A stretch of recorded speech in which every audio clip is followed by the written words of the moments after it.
Assalamualaikum teman-teman. Video sebelumnya saya rakit PC menggunakan Athlon 240GE. Dan kali ini saya mau coba tancapkan PGA Galax GTX 1050 Ti 4GB. Gimana kira-kira saat main game dan editing video? Yuk kita langsung saja, let's go! Tapi sebelumnya kita simak dulu spek yang digunakan.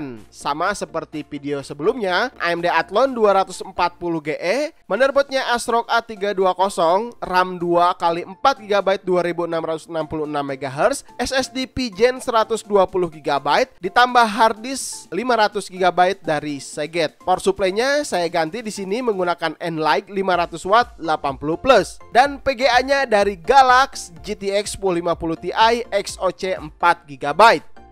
Pertama, pengetesan Cinebench R15. Perbedaan yang signifikan terjadi di OpenGL karena tentu saja Galax GTX 1050 Ti lebih tangguh dibandingkan Radeon Vega 3. Di pengujian 3D Mark Firestrike menggunakan Athlon 240GE dengan Vega 3-nya hanya mampu menembus angka 1317. Sedangkan setelah ditancap Galax GTX 1050 Ti, skornya menjadi 8297. Di pengujian CloudGate, ini adalah benchmark yang ringan, biasanya dipakai untuk pengetesan PC low end atau laptop low end juga. Banyak banget yang minta untuk tes editing. Di sini saya menggunakan Premiere Pro CC 2019. Menurut saya ini lancar, enak digunakan. Untuk rendering ini saya tes video durasi 2 menit, resolusi 1080p tanpa efek yang banyak. Sangat cepat sekali, sekitar 1 menit sudah dapat menyelesaikan hasil renderingnya.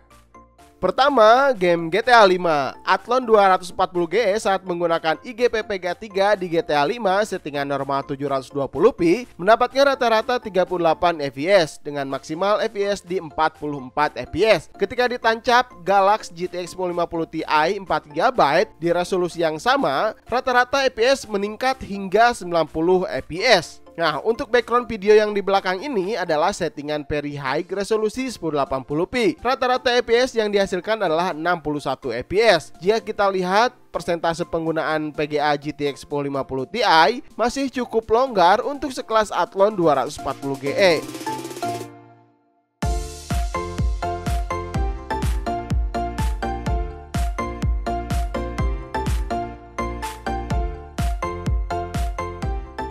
Game kedua, PUBG Lite dari Garena. 240GE tanpa PGA eksternal main di setting medium resolusi 768 pixel, rata-rata FPS berkisar antara 52 fps dan maksimalnya di 70 fps. Setelah dipasangkan PGA Galax GTX 1050 Ti dengan preset yang masih sama, rata-rata FPS-nya naik menjadi 120 fps dan maksimalnya 144 fps. Kenaikan cukup signifikan tinggi.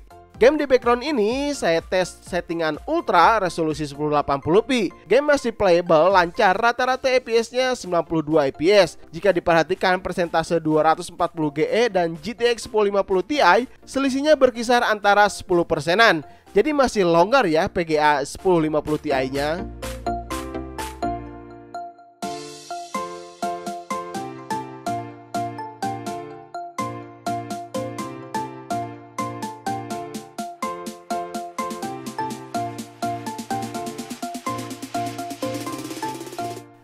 Game ketiga, Apex Legends.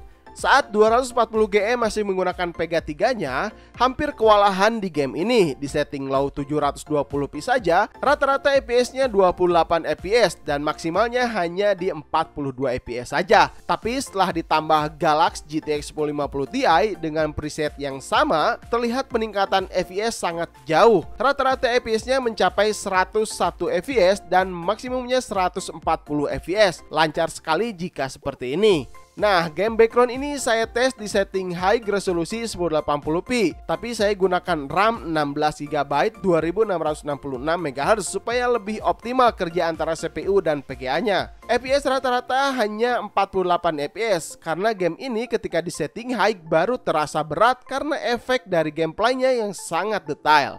Dilihat dari presentasi antara 240GE dan 1050 Ti, angkanya menunjukkan antara 90%-an di keduanya. Di skenario ini cukup terasa imbang antara CPU dan PGA ya, karena memang benar ketika spek kita lebih tinggi, terasa begitu bagusnya game Apex Legends ini. Mulai dari pergerakan musuh, detail efek bangunan sekitar, dan aura tembakan tuh terasa beda ketika kita setting di bawah resolusi 1080p.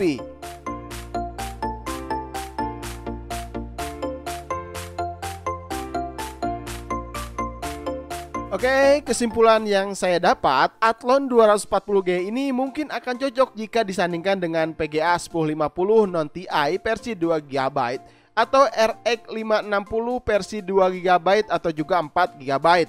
Jika ingin dipasangkan dengan PGA second, bisa diduetkan dengan RX 460 2GB atau GT 1030.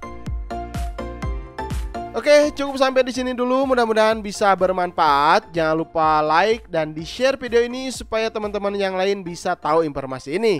Sampai ketemu di video berikutnya. Saya Randy Adhas, Kelas IT. Assalamualaikum warahmatullahi wabarakatuh. Salam teknologi.